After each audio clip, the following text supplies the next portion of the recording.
Monica. She's doing her MS ITE program. She started this program this summer, and she has a few comments to make.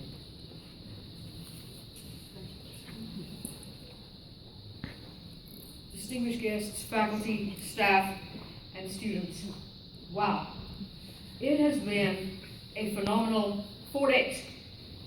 Feels more like 4 months the way I've gotten to know some of you. We all agree, having had a number of conversations with you guys in the lunch breaks, over coffees, we've all agreed that this program choice is a no-brainer. UMass is doing some phenomenal stuff in the innovation space. We have learned about the Difference Maker program, we've learned about M2D2. Tomorrow afternoon, we're touring the Innovation Hub. Absolutely a no-brainer. We know that this program is going to add a lot of value to our lives. The thing that we didn't realize, and I came across this in a number of conversations, was the personal impact this was going to have, and the experiences that we were going to have inside and outside of the classroom. We already know this is a diverse group. 6 or 7 countries represented here. In my work group alone, we're 5 students, 4 countries, 11 languages.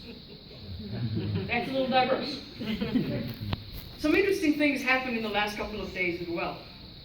And this kind of reminds me of not only are we diverse culturally, but there's some age gaps and different things as well.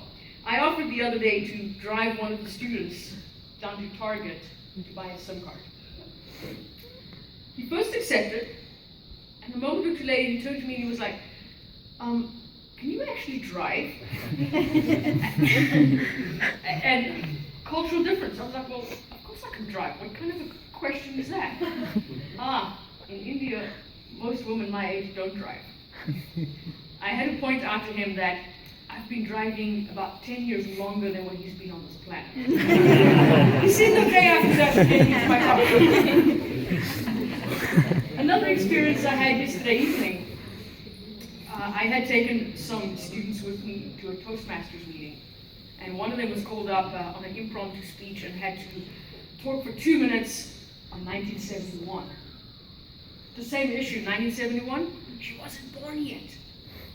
So she was like, well, yeah, you know, I don't know much about 1971. It was way before my time.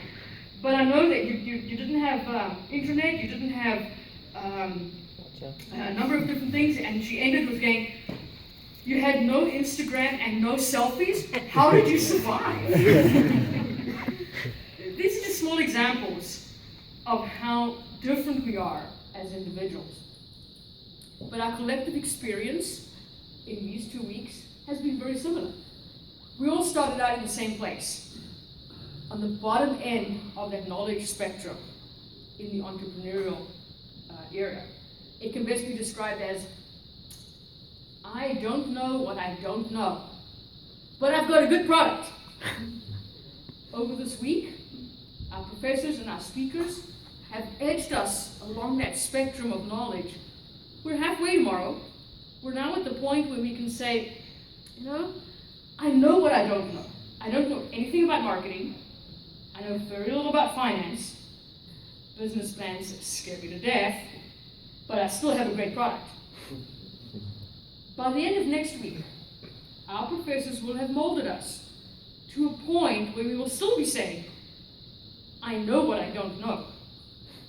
But now at least I know how to put a team together to bridge those gaps, so I can still bring my product to market.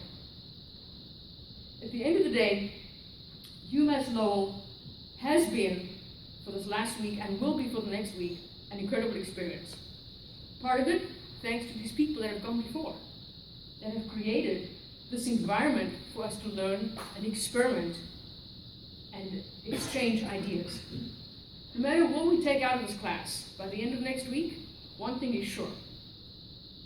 UMass Lowell will always be part of the fabric of our lives going forward. Thank you.